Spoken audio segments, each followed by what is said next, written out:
नमस्कार बच्चों, आज हम कक्षा 11 के इतिहास विषय के पाठ 2 लेखन कला और शहरी जीवन इसके छठे भाग को समझ रहे हैं। और आज हम जानेंगे दक्षिणी मेसोपोटामिया का शहरीकरण, मंदिर और राजा। इसके बारे में विस्तार से जानेंगे। इसका कुछ भाग हम आज पढ़ेंगे और कुछ भाग कल। 5000 ईसा पूर्व को दक्षिणी मेसोपोटामिया में बस्तियों का विकास होने लगा। 5000 ईसा पूर्व से जो है दक्षिणी मेसोपोटामिया का जो भाग था वहाँ पर छोटी छोटी बस्तियों का विकास हुआ और फिर उन्होंने शहर का रूप ले लिया। इन बस्तियों में से कुछ ने प्राचीन शहरों का रूप ले लिया और यह शहर कई तरह के थे, है ना। जैसे मंदिर शहर, मंदिर नगर, है ना। जो मंदिर के चारों ओर विकसित हुए उसे मंदिर नगर कहा गया। और जो व्यापारी नगर, जो व्यापार के केंद्र के चारों तरफ विकसित हुए उन्हें व्यापारी नगर कहा गया। और तीसरे थे शाही नगर या फिर शाही शहर, जो कि शासक के इर्द गिर्द अनेक जो गतिविधियाँ होती थी, है ना। राजा का जो दरबार लगता था, राजा जहाँ रहता था, उसके मंत्री जहाँ रहते थे, तो वो शाही शहर बन गया था। बाहर से आने वाले जो लोग थे, बच्चों ये टाइपिंग मिस्टेक है। बाहर से आने वाले लोगों ने अपने गांव में कुछ चुने हुए स्थानों पर मंदिरों को बनाया और उसका पुनर्निर्माण करना शुरू कर दिया, है ना। अब जो ये लोग बाहर से आए थे, कहाँ से आए थे, इसके बारे में जो है इतिहास में कुछ पता नहीं है। इतिहासकारों में उसमें मतभेद है। तो जो आए थे बाहर से उन्होंने मंदिरों को बनाया और जो मंदिर बने हुए थे उनका पुनर्निर्माण शुरू किया।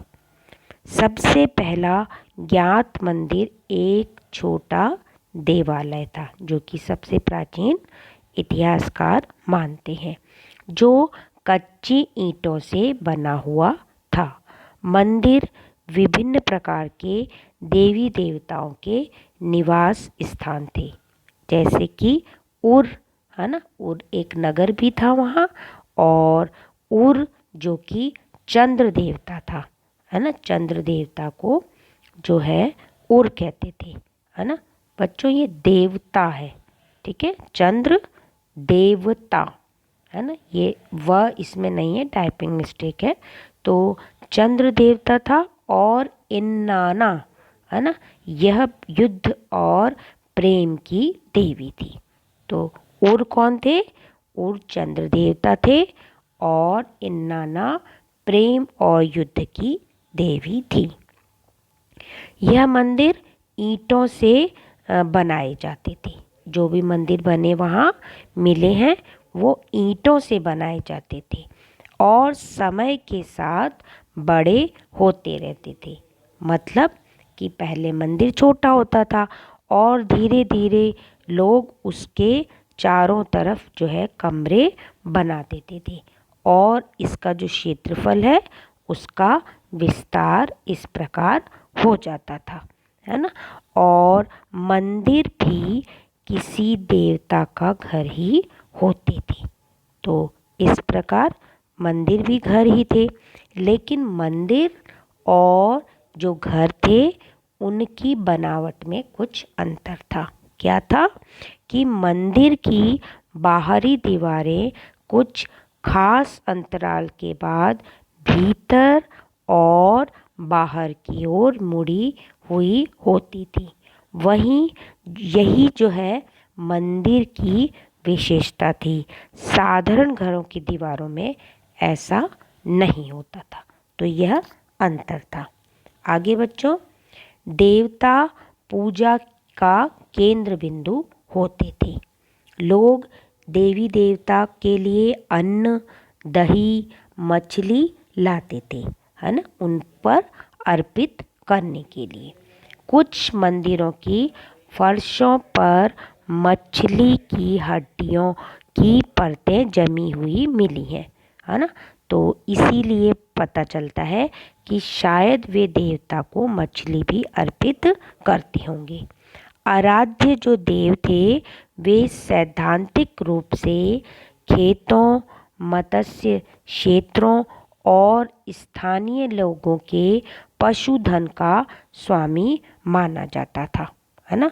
जो आराध्य देव थे वो जो उनके कृषि क्षेत्र थे, खेत थे, उनके जो मत्स्य पालन के जो क्षेत्र थे और उनका जो पशु धन था, पशु थे जो, उनके स्वामी जो है उनके आराध्य देव माने जाते थे।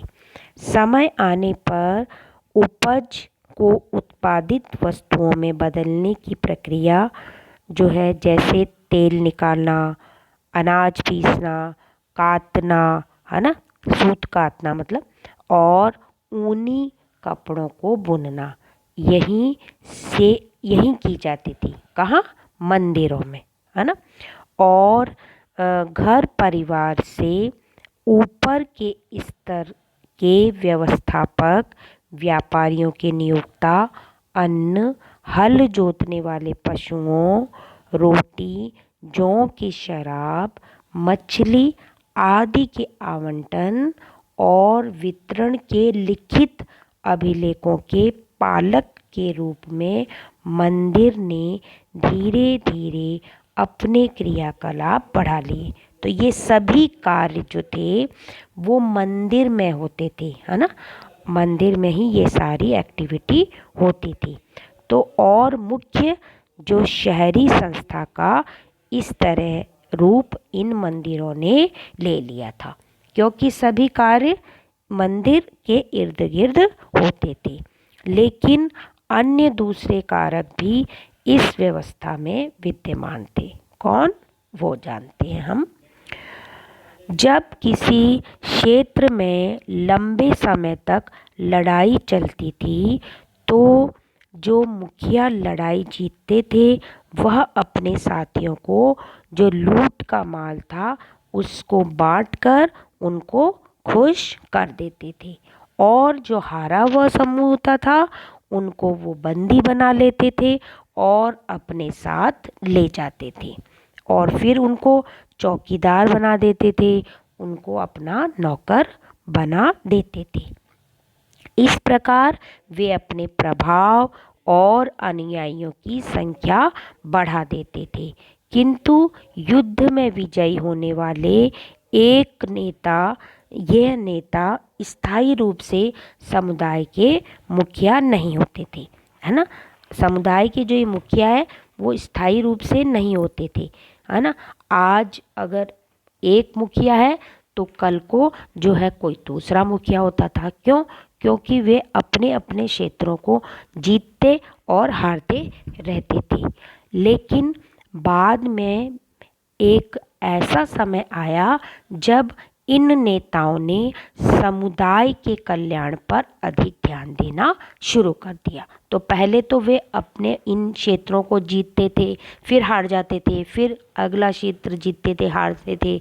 इस प्रकार जो है युद्ध, छोटे मोटे युद्ध होते रहते थे। लेकिन बाद में जो ये नेता थे उन्होंने सोचा कि भाई समुदाय के कल्याण के लिए हमको कार्य करना चाहिए, तो वो समुदाय के कल्याण पर ध्यान देने लगे। और इस समय विजेता मुखिया कीमती भेंटों को देवता को अर्पित करना उन्होंने शुरू कर दिया, जिससे समुदाय के मंदिरों की सुंदरता बढ़ गई। उन्होंने लोगों को उत्कृष्ट पत्थरों और धातुओं को लाने के लिए भेजा, जैसा कि पिछले भाग में बताया था ना कि वो अरट्टा गया था तो दूत भेजा था एन मरकर ने। तो इस प्रकार बहुमूल्य जो धातु थे, सोना, चांदी, लाजवर्त, तो इनको और पत्थरों को लाने के लिए वो दूसरे स्थानों पर भेजते थे, और जो देवता और समुदाय के को लाभ पहुंचा सके, है ना, जिससे कि उनकी धन संपदा में वृद्धि होती थी।